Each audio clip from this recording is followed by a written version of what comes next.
Assalamualaikum warahmatullahi wabarakatuh. Halo teman-teman, di sini saya akan membahas tulisan Rahmat Susatyo tentang pemberontakan PKI Musso di Madiun. Negara kita yang baru merdeka 3 tahun, di mana semangat rakyatnya masih tinggi, tentara belum rapi, dan ekonomi morat-marit, tapi tiba-tiba mendapatkan musuh besar bukan yang dari luar, tapi dari dalam, yakni pemberontakan PKI di Madiun oleh Musso. Setelah Indonesia merdeka pada tahun 1945, muncullah lagi PKI alias Partai Komunis Indonesia. Nah, PKI ini dulunya itu pernah dibasmi oleh Belanda pada tahun 1926 karena mereka memberontak. Ternyata setelah kemerdekaan mereka tuh bukannya jerah, tapi malah kembali lagi dan mulai menyusun kekuatan. Nah, pada tahun 1948 datanglah tokoh penting yang akan kita bahas kali ini, yakni Musso. Dia ini komunis garis keras yang sudah lama tinggal di Moskow, Rusia.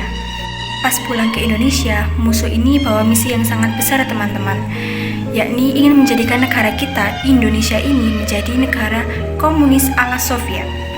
Dari sini, Musso ini mulai memimpin penyatuan partai-partai kiri seperti Partai Sosialis, Partai Buruh, dan PKI di bawah satu komando.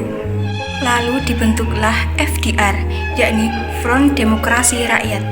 Tapi kalian jangan tertipu dengan namanya, karena Musso ini menggunakan FDR sebagai kendaraan politik untuk merebut kekuasaan dari pemerintah yang sah. Nah, waktu itu pemerintah yang sedang dipimpin oleh Pak Hatta sedang menjalankan program RERA, yakni rekonstruksi dan rasionalisasi.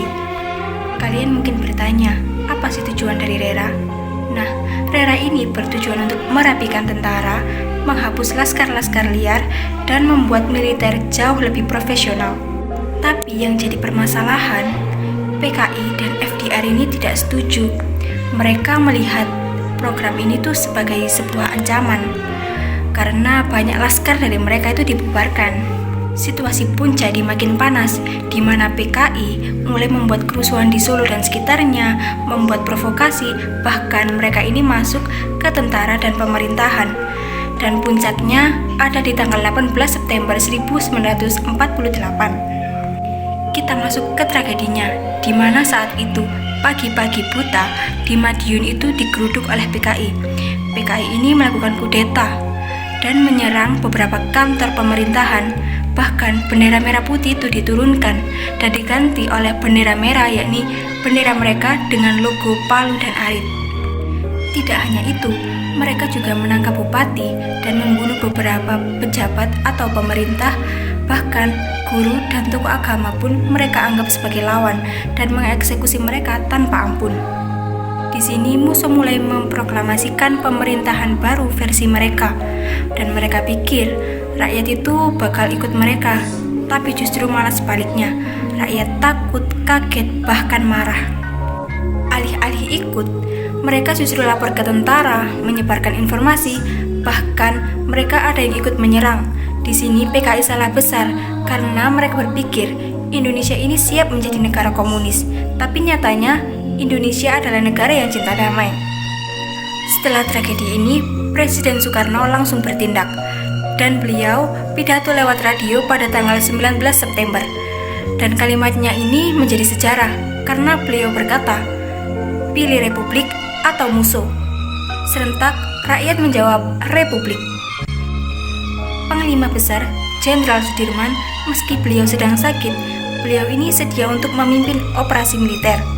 Dan pemerintah menolak bantuan asing, termasuk dari Belanda, karena ini merupakan masalah internal negara. TNI kemudian melancarkan operasi militer 1, dan dalam waktu 2 minggu, wilayah yang berhasil dikuasai oleh PKI berhasil direbut kembali oleh TNI. Dan PKI dipukul mundur, banyak yang menyerah, dan bahkan dari mereka ada yang kabur ke hutan. Musso sendiri ditemukan di Ponorogo saat ia berusaha melarikan diri. Ia pun juga ditembak mati, dan tokoh-tokoh lain seperti Amir Syarifuddin, dia juga ditembak mati oleh TNI. Namun, kader PKI yang lain berhasil melarikan diri bahkan ke luar negeri. Tapi perjuangan melawan PKI bukan hanya di militer. Yang keren di sini adalah rakyat dan anak muda. Di Madiun, pelajar mendirikan sebuah organisasi yang disingkat sebagai PAM, yakni Patriot Anti Musuh. Mereka menjaga desa-desa, menjaga sekolah, bahkan ikut membantu tentara.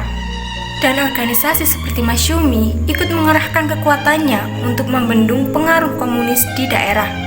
Di sini, rakyat itu benar-benar bergerak. Ini bukan cuma soal pemerintah yang melawan pemberontak, tapi ini juga tentang rakyat yang membela negaranya. Dan akhirnya pemberontakan itu dinyatakan gagal total.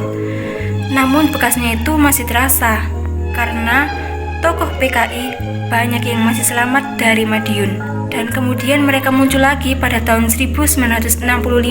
Dan ini tragedi yang sangat kita kenal dengan tragedi G30S PKI. Makanya pemberontakan di Madiun dianggap sebagai awal dari rangkaian konflik antara ideologi Pancasila dan komunisme di Indonesia. Cukup sekian yang bisa saya jelaskan di video kali ini. Nah, apa yang bisa kita ambil dari penjelasan saya tadi? Yang pertama, ideologi asing sangat tidak cocok untuk dipaksakan ke bangsa Indonesia, apalagi seperti paham komunisme. Kedua, persatuan antara pemerintah dan rakyat adalah senjata yang paling kuat. Bayangin aja, saat itu kita masih berdiri 3 tahun merdeka, tapi bisa menggagalkan kudeta yang sebesar itu. Karena apa? Karena rakyat percaya pada Republik, percaya pada Pancasila, dan percaya pada pemimpinnya. Buku tentang pemberontakan PKI oleh Musso di Madiun ini membuka mata kita bahwa melawan penjajah sangatlah tidak mudah. Tapi tugas kita adalah melindungi bangsa sendiri dari ancaman luar negeri maupun dalam negeri.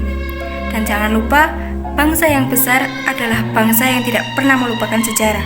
Sampai jumpa di video saya selanjutnya.